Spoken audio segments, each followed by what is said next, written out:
สวัสดีครับขอต้อนรับสู่ชิคาโกอีกครั้งหนึ่งครับที่ผมมาชิคาโกในวันนี้ก็เพื่อที่จะมารอขึ้นรถไฟขบวนแคลิฟอร์เนียเซฟเฟอร์ในวันพรุ่งนี้ครับ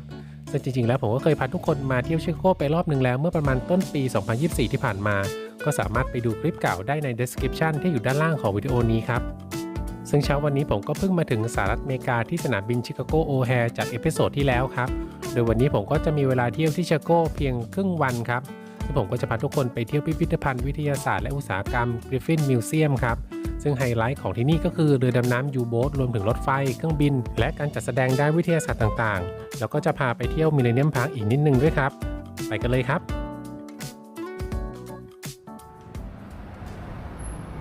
ตอนนี้ผมก็อยู่ที่ดาวน์ทาวน์ชิคาโกครับจากที่ลงเครื่องบินมาจากสนามบินชิคาโกโอแฮร์เมื่อเช้านี้ผมก็ได้เอากระเป๋าไปเก็บไว้ที่โรงแรมเรียบร้อยแล้วครับซึ่งตอนนี้กำลังเดินออกไปหาอะไรกินอยู่ครับ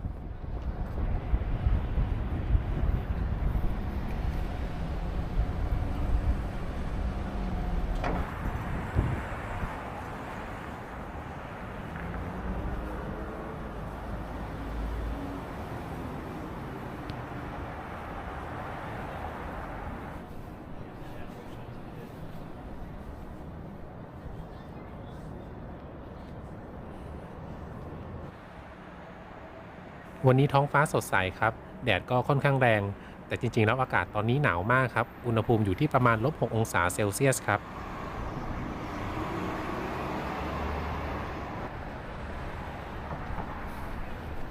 ก่อนหน้าที่ผมจะมาถึงชิคาโกไม่นานก็มีหิมะตกแล้วครับที่นี่แต่ช่วงที่มานี้ก็ไม่เจอกับหิมะเลยครับ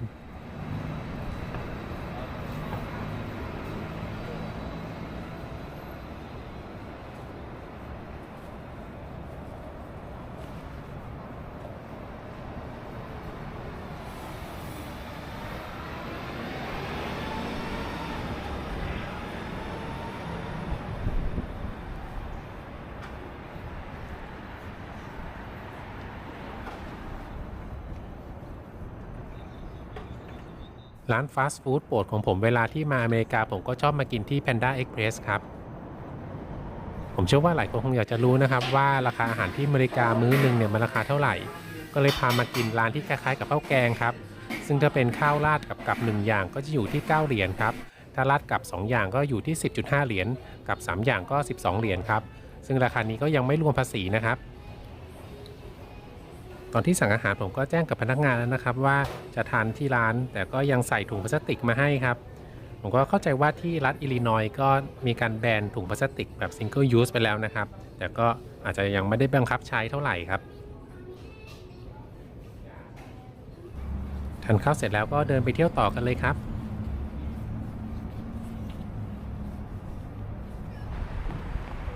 จะเห็นว่าฟ้าใสมากๆเลยครับไม่มีฝุ่น PM 2.5เลยครับ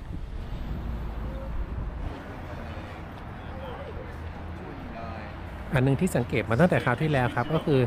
ตอนกลางวันแดดเปรี้ยงขนาดนี้ก็ยังไม่ปิดไฟถนนครับ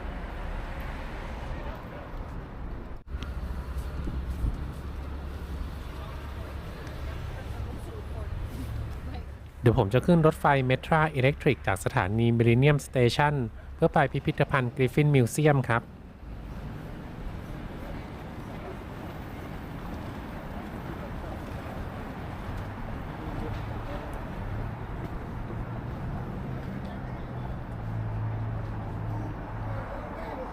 This motherfucker right here. That's where the old folks at. Yeah.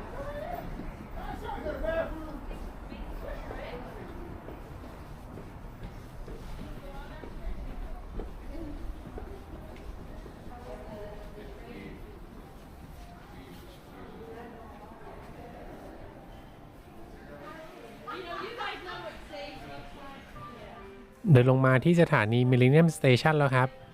ซึ่งด้านในก็จะมีร้านอาหารแล้วก็มีร้านกาแฟ Starbucks ด้วยครับแต่ก่อนอื่นก็จะต้องไปซื้อตั๋วที่ Vending Machine ก่อนครับ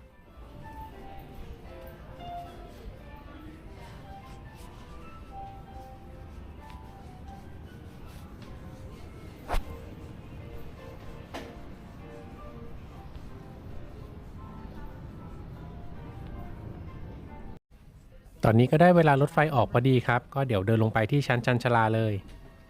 รถไฟขบวนนี้ก็จะเป็นรถไฟชานเมืองครับหรือที่เรียกว่าคอมมิวเตอร์เรล มันก็จะไม่ได้มีวิ่งถี่ๆแบบเมโทรครับมันก็จะวิ่งตามสเกดูเป็นเวลาครับ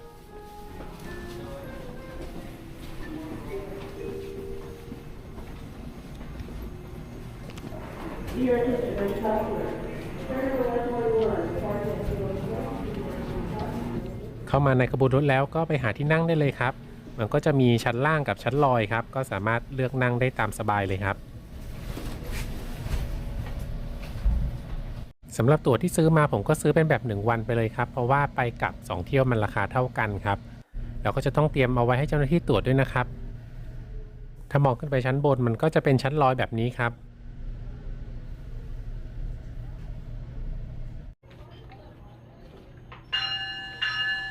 ตอนนี้ก็มาถึงสถานี 55 56 57 แล้วครับ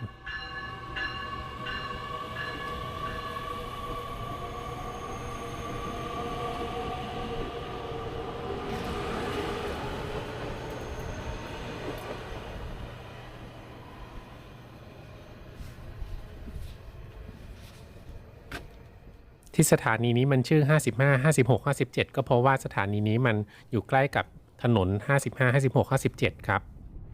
ซึ่งถ้าจะไปพิพิธภัณฑ์ก็ให้ไปออกที่ทางออกถนน57ครับ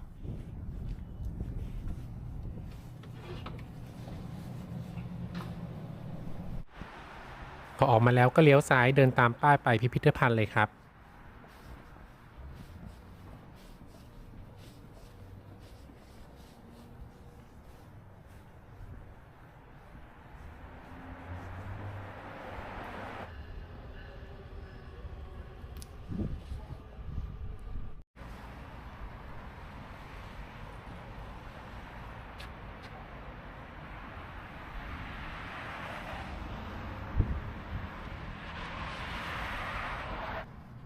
ในช่วงฤดูหนาวมันก็จะแห้งๆแบบนี้ครับต้นไม้ก็จะไม่มีใบครับ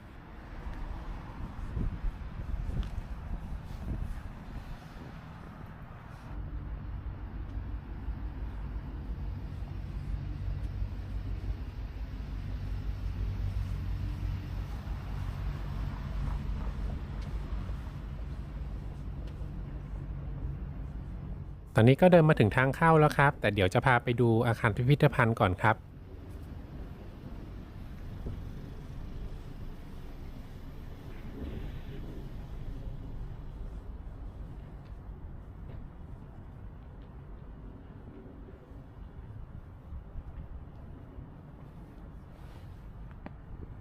นี่ก็คืออาคารของ Griffin Museum of Science and Industry ครับ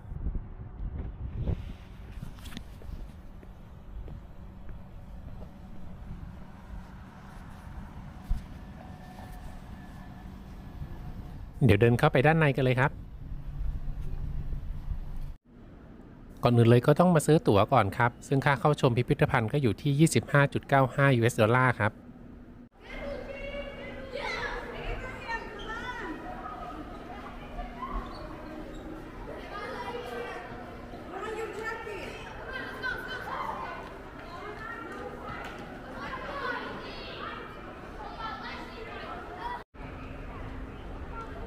เดือนนี้ก็เป็นเดือนธันวาคมครับที่โถงกลางของพิพิธภัณฑ์ก็จะมีต้นคริสต์มาสต้นใหญ่อยู่ตรงกลางครับรายล้อมด้วยต้นคริสต์มาสของประเทศต่างๆครับในวิดีโอนี้ก็จะมีบางช่วงที่ผมจะบรรยายแบบสดๆในสถานที่ครับแต่บางช่วงก็จะใช้วิธีบรรยายแบบ voice over ครับสำหรับการทำวีล็อกของผมจะแบบเดินไปพูดไปผมก็ยังไม่ค่อยถนัดเท่าไหร่ครับพอพูดไปแล้วก็ย้อนกลับมาฟังก็เหมือนพูดไม่ค่อยรู้เรื่องเท่าไหร่ครับ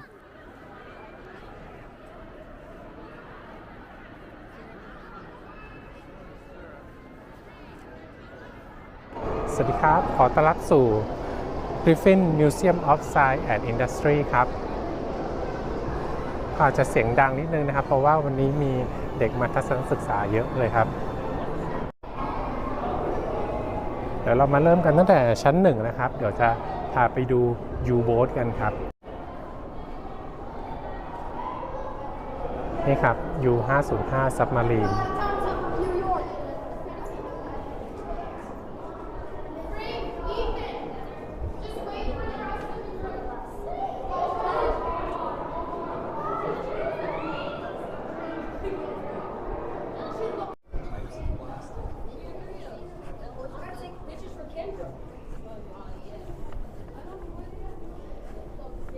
ระหว่างทางก็จะมีพวกวากอนนะครับจะแสดงอยู่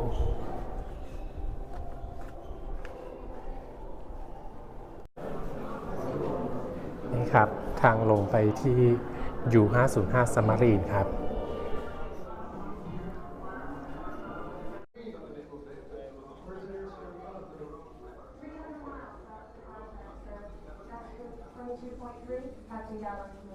That's 3 days away. Check out my fuel. Listen, radio Captain Gallup. Tell him there's U-boat 3 days north. Present location somewhere within 8 miles. มาถึงแล้วครับ U-boat ครับ U505 Submarine ครับ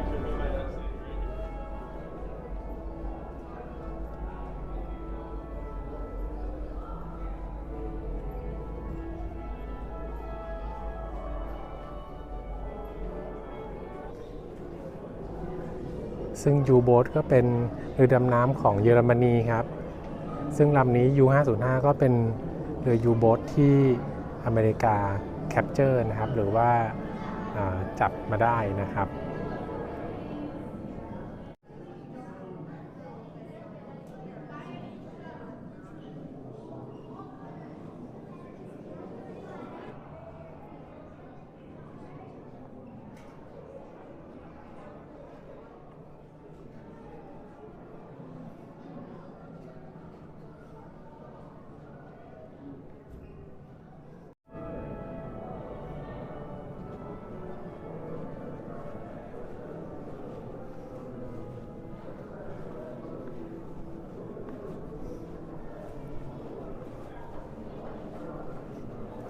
สำหรับการเข้าไปชมด้านในเรือก็จะ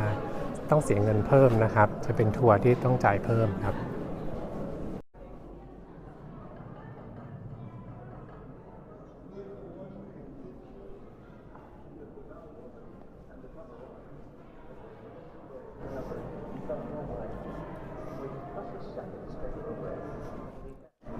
ตรงนี้ก็คือใบจักรของเรือครับแล้วก็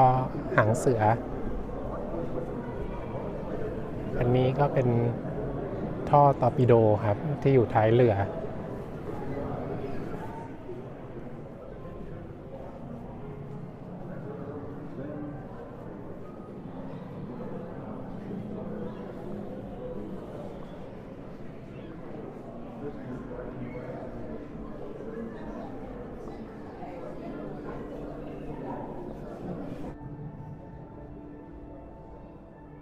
อันนี้เหมือนจะเป็นกล้องที่สามารถยืดขึ้นมาเวลาที่จะดูบนผิวน้ำครับ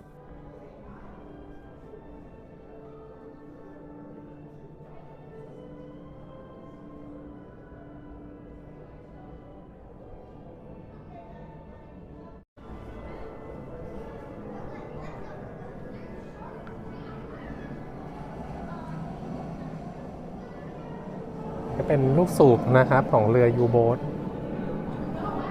ก็เรือยูโบ๊ทก็ใช้เครื่องยนต์ดีเซลนะครับตอนที่อยู่เหนือน้ำแล้วก็ใช้ไฟฟ้าตอนที่อยู่ใต้น้ำครับ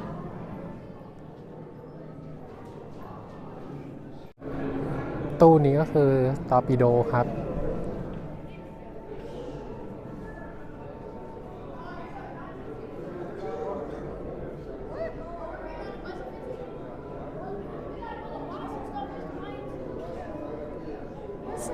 ซึ่งส่วนของที่บรรจุระเบิดก็คือจะเป็นอันนี้ครับที่เรียกว่าวาร์เฮดนะครับส่วนในข้างหลังเลยก็จะเป็นส่วนของตัวขับเคลื่อนนะฮะท่อปล่อยตอร์ปิโดบริเวณด้านหน้าเรือครับ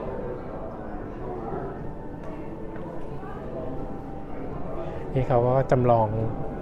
ให้มีตอร์ปิโดพุ่งออกมาครับ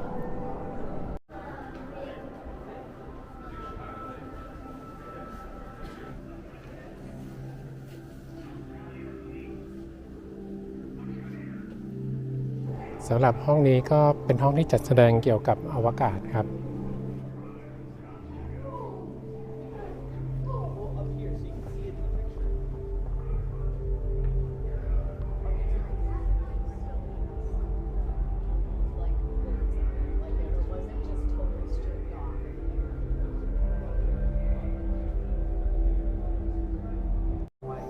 ที่จะแสดงอยู่ในตู้นี้ก็คือยานอพอลโล 8 ครับ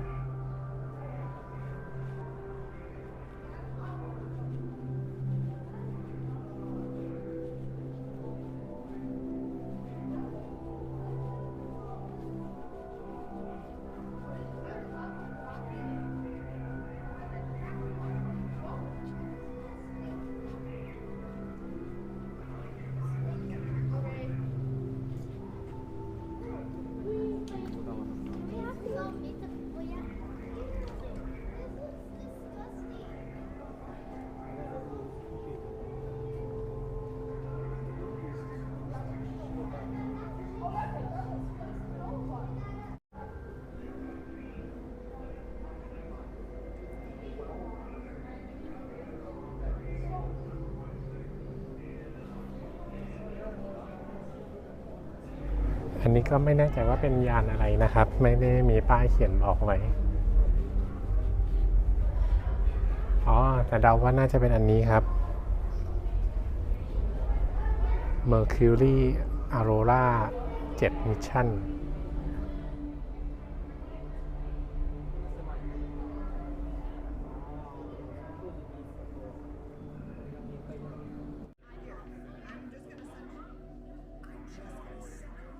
สำหรับตรงนี้ก็เป็น Apollo Lunar Module ที่นักบินอวกาศเคยเอาไว้ใช้เทรนที่ NASA Kennedy Space Center ครับ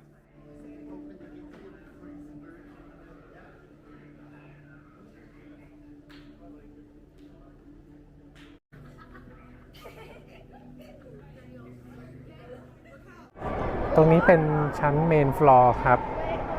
ก็จะมีจัดแสดงอยู่หลายๆอย่างด้วยกันนะครับห้องทางซ้ายนี้ก็จะมีหัวรถจักรไอ้น้ำเก่านะครับแล้วก็มีเครื่องบินแล้วก็มีรถอยู่ข้างล่างนะครับ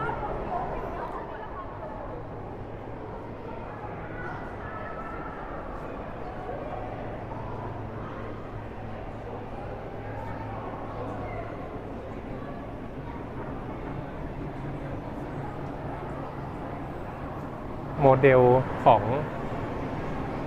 เมืองชิคาโกครับ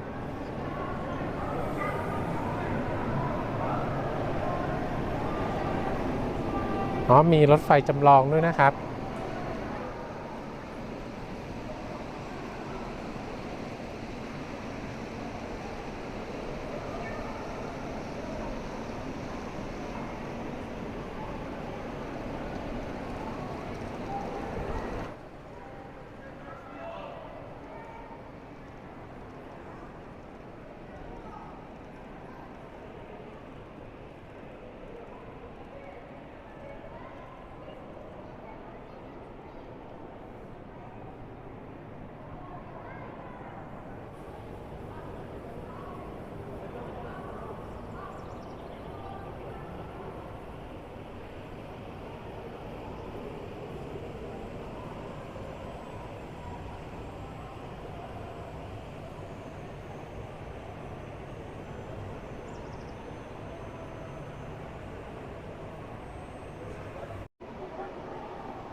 เดี๋ยวพาเข้ามาดูด้านในของหัวรถจักรไอ้น้ำครับ John C. Pugh thought this was a dynamite idea, so he ordered Bill Buchanan, our locomotive builder, to design อัน and นี้ build ก็ the เป็น fastest บอยเลอ engine ร์ in ครับ the world. Mr. ที่ใส่ Buchanan built ฐาน 100 เข้าไป locomotives of this 4400 ต้ม type, น้ำนะครับ but the 999 was one of a kind. It was built with 86-inch drive wheels. That's over 7 feet สำหรับ across. ข้างหลังก็จะเป็น The biggest wheels ever put on a กระบะ locomotive. เก็บถ่านหินครับ Since each stroke of the piston causes the drive wheels to ห้องนี้ก็ชื่อว่า Science Storm ครับมันน่าจะจัดแสดงเกี่ยวกับพายุต่างๆนะครับ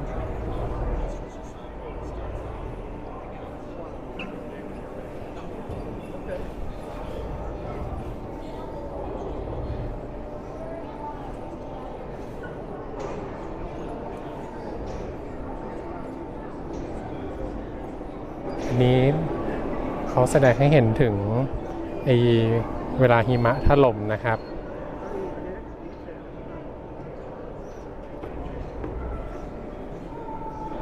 สำหรับวันนี้ก็จะเป็นการจำลองทอร์นาโดครับ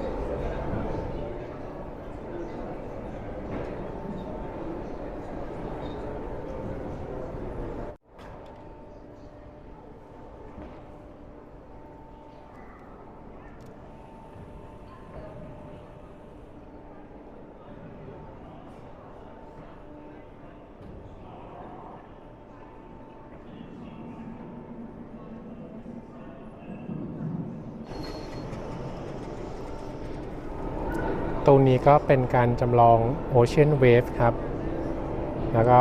เป็นสึนามิครับ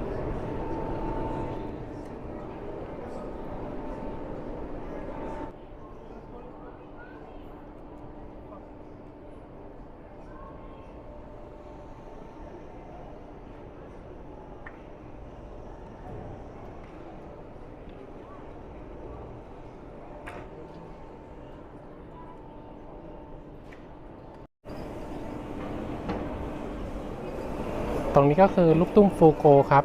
เหมือนที่เคยพาไปชมที่ Griffith Observatory ที่ลอสแอนเจลิสครับมันก็เป็น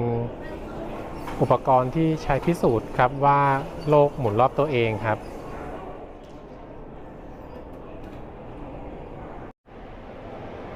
นี่ก็คือเครื่องบิน Boeing 727 ครับที่ดูจากข้างล่างเมื่อกี้นี้ครับอันนี้ก็ขึ้นมาที่ชั้น 3 นะครับ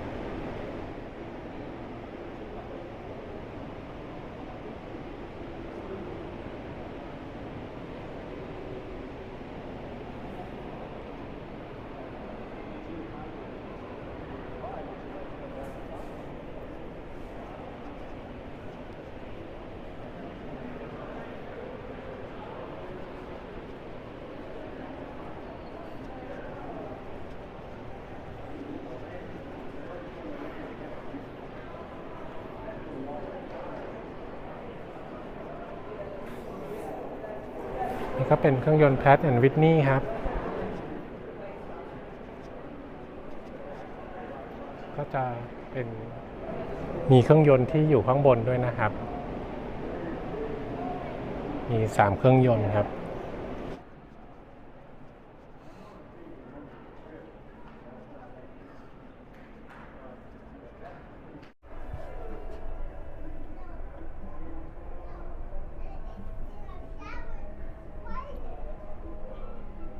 ก็คือคอกพิทของเครื่องบิน Boeing 727 ครับก็ยังเป็นแมนนวลอยู่เลยนะครับสมัยก่อน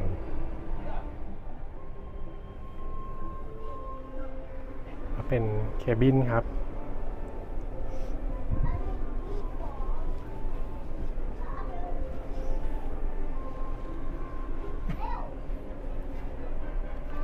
ที่จัดแสดงก็จะเป็นของเก่าๆของสายการบินยูไนเต็ดนะครับ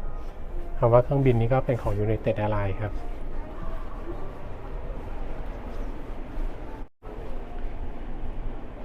สำหรับนี้ก็เป็นตัว APU ครับ Auxiliary Power Unit ก็เป็นตัวเป็น Gas Turbine Engine นะครับที่ใช้สำหรับปั่นไฟฟ้านะครับเวลาที่เครื่องจอดอยู่ที่พื้นครับ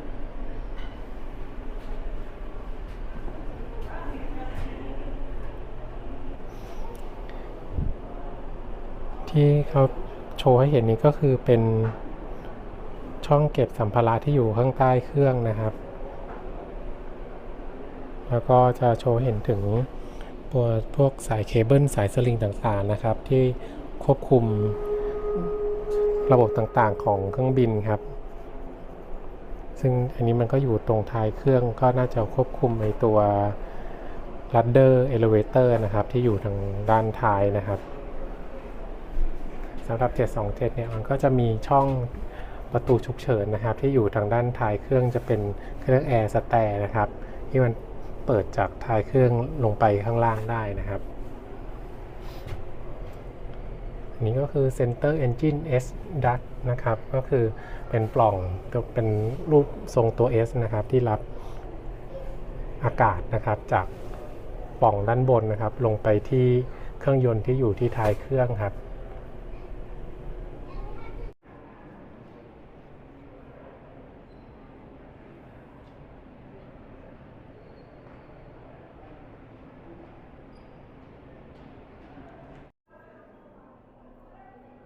สำหรับโซนสุดท้ายตรงนี้ก็จะเป็นการให้ความรู้เกี่ยวกับเหมืองถ่านหินครับ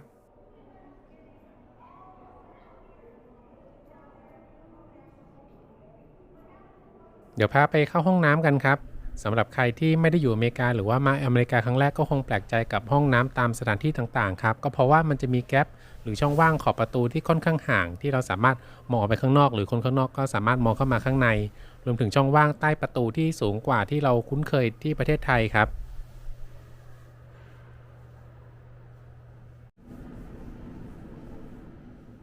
มาถึงโซนสุดท้ายแล้วครับซึ่งโซนนี้ก็คือขบวนรถไฟ Pioneer Zephyr ครับซึ่งชื่อก็คล้ายๆกับขบวนรถไฟที่ผมจะไปขึ้นวันพรุ่งนี้นั่นก็คือ California Zephyr ซึ่งคำว่า Zephyr เนี่ยก็แปลว่าลมตะวันตกครับมาจาก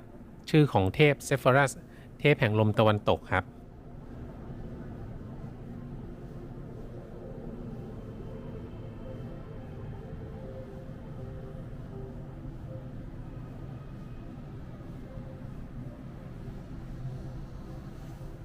ตู้รถไฟของขบวนนี้ก็จะเป็นสแตนเลสทั้งขบวนครับซึ่งรถไฟขบวนนี้ก็ใช้มาตั้งแต่ปี 1934 ครับโดยให้บริการระหว่างเดนเวอร์รัฐโคโลราโดกับชิคาโกรัฐอิลลินอยส์ระยะทาง 1,015.4 ไมล์ครับใช้เวลาเดินทางประมาณ 13 ชั่วโมง 5 นาทีครับ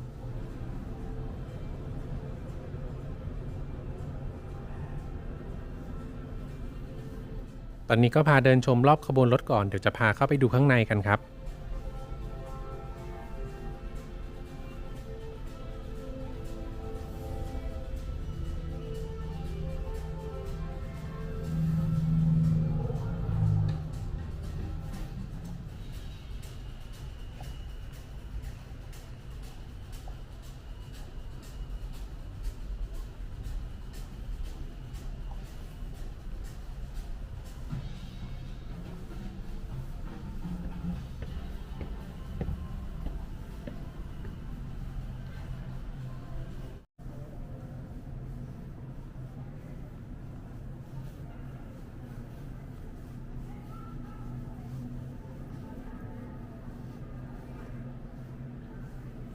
เดี๋ยวพาเข้าไปดูด้านในกันทีละตู้ครับ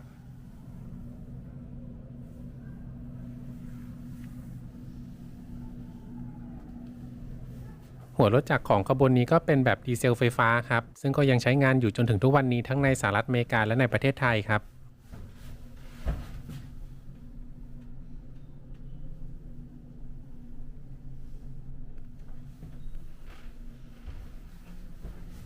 ในสมัยก่อนไปรษณีย์ก็จะถูกขนส่งด้วยรถไฟครับในรถไฟขบวนนี้ก็จะมีเป็นเหมือนศูนย์คัดแยกไปรษณีย์อยู่บนรถไฟด้วยครับ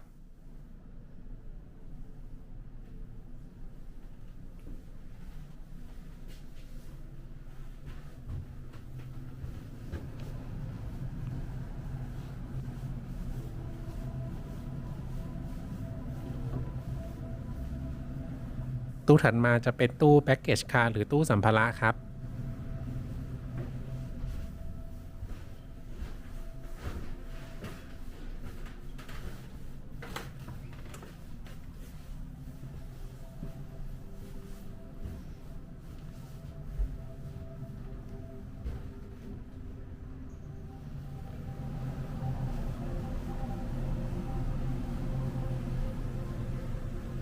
ตู้ถัดมาก็จะเป็นบัฟเฟ่คาร์หรือว่าตู้เสบียงครับ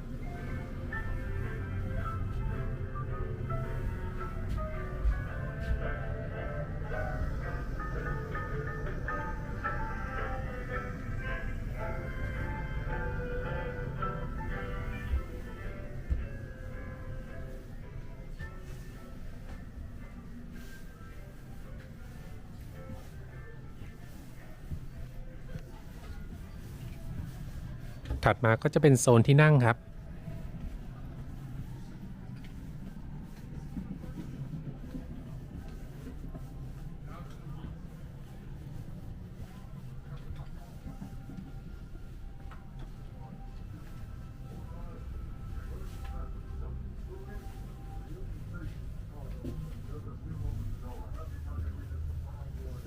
สำหรับตู้สุดท้ายก็จะเป็นเหมือน lounge หรือ observation car ครับที่ด้านท้ายของขบวนก็จะเป็นกระจกโค้งเหมือนหัวกระสุนทำให้สามารถเห็นวิวได้รอบทิศครับ 660 horsepower train just tore through that 45-mile headwind at speeds ranging between 72 miles an hour up to 103 miles an hour. And in its wake is left a long, rolling, tearing. ตอนนี้ผมก็เดินกลับมาที่สถานีเพื่อที่จะรอขึ้นรถไฟกลับไปที่ดาวน์ทาวน์ชิคาโกครับที่บริเวณชันชาลาก็จะมีห้องที่สามารถเข้าไปหลบหนาวได้ครับด้านในก็จะมีฮีตเตอร์อยู่ครับ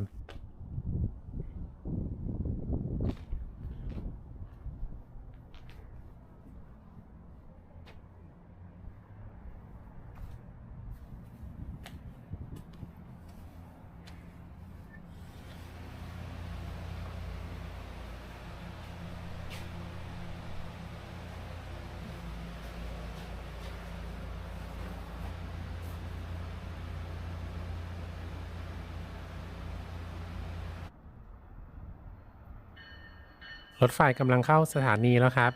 เอกลักษณ์หนึ่งของรถไฟที่อเมริกาก็คือจะมีเสียงกระดิ่งเวลาเข้าสถานีครับ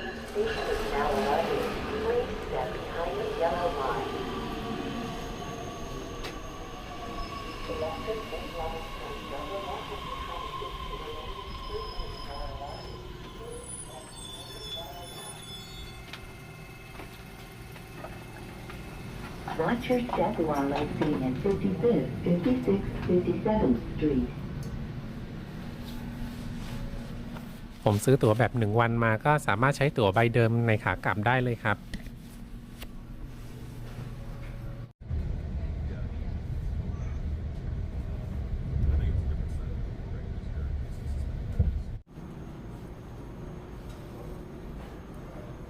กลับมาถึง Millennium Station แล้วครับเดี๋ยวจะไปเดินต่อที่ Millennium Park กันครับ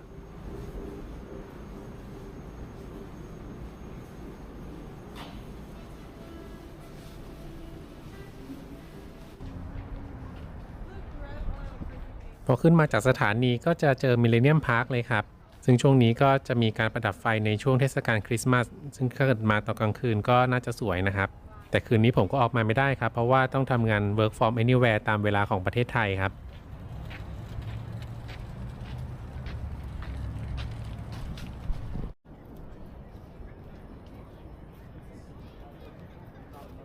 ตอนที่มาเมื่อช่วงต้นปีเดอะบีนที่เป็นเอกลักษณ์ของชิคาโกก็กำลังปิดปรับปรุงอยู่ครับแต่มาวันนี้เดอะบีนก็กลับมาเปิดใหม่ให้สามารถเข้าไปถ่ายรูปได้ใกล้ๆแล้วครับ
ก็ขอถ่ายรูปคู่กับเดอะบีนนิดนึงครับ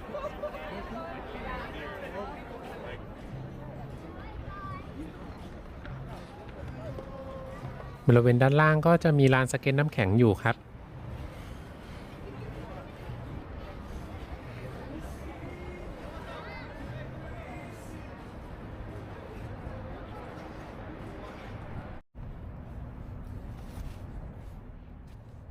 ไฮไลท์หนึ่งของ Millennium Park ที่คราวที่แล้วผมลืมแวะมาก็คือ Faces of Chicago ครับซึ่งก็จะเป็นแท่งใหญ่ๆ2แท่งแล้วก็มีจอ LED ที่แสดงหน้าของคนในบุคลิกต่างๆหันหน้าเข้าหากันครับ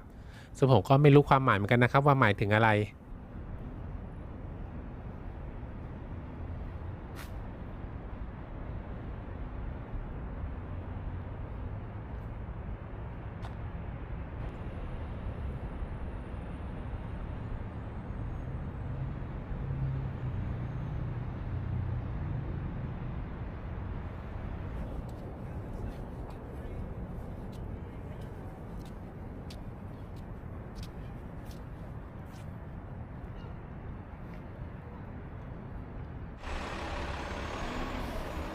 เดี๋ยวก่อนจะกลับโรงแรมก็ขอไปซื้อกาแฟร้อนๆกินที่ร้าน Starbucks ก่อนครับปกติผมก็มักจะกินกาแฟเย็นนะครับแต่พออากาศแบบนี้ก็ต้องกินกาแฟร้อนเท่านั้นครับ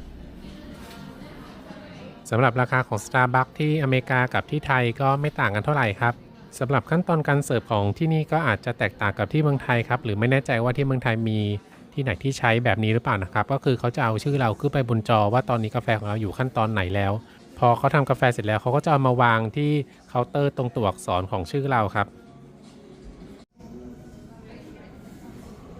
แก้วกาแฟของผมก็มีเขียนว่า Stay Warm ครับซึ่งก็เหมาะกับอากาศแบบนี้เลยครับ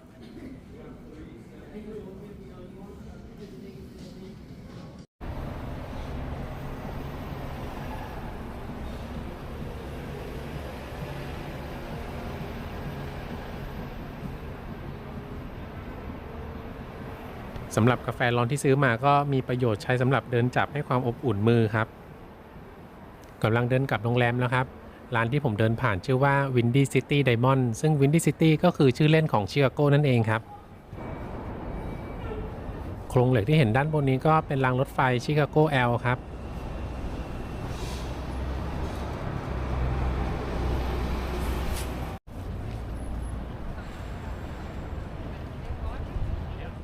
ตามถนนเขาก็จะเปิดโคมไฟไว้ตลอดแนวครับก็สวยดีเหมือนกันครับ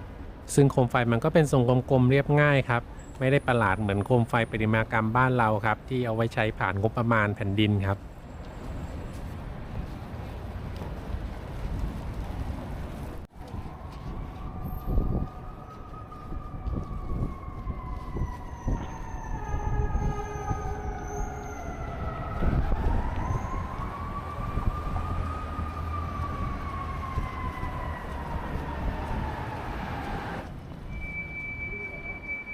ในดาวน์ทาวน์ชิคาโกก็จะมีรถไฟที่วิ่งเป็นวงกลมหรือเป็นลูปซึ่งเป็นศูนย์กลางหรือฮับของชิคาโก L ย่านแถวนี้ที่รถไฟวิ่งเป็นวงกลมก็เลยเรียกว่าเดอะลูปครับ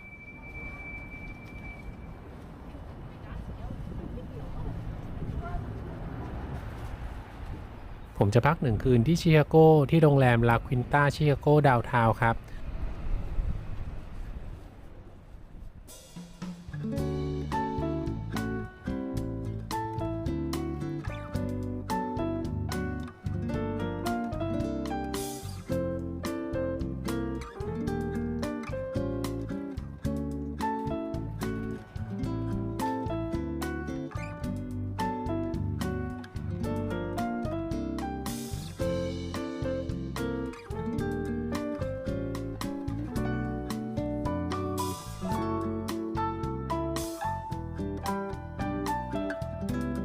สำหรับห้องพักคืนนี้ก็กว้างขวางดีครับเป็นเตียงควีนไซส์ครับมีไมโครเวฟแล้วก็เครื่องทำกาแฟให้ด้วยครับ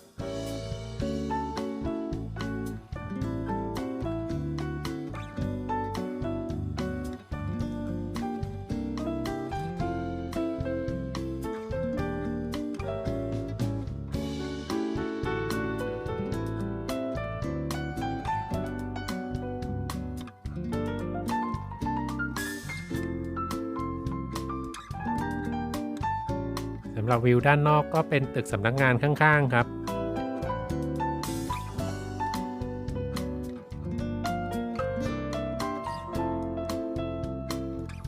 ห้องน้ำก็ใหญ่กว้างขวางดีครับ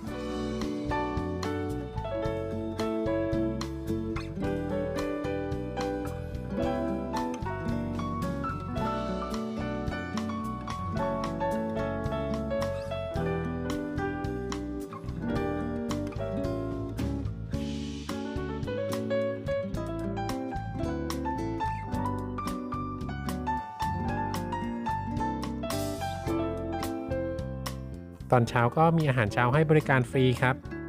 ก็จะมีเครื่องทำวัฟเฟิลที่ต้องบริการตัวเองครับ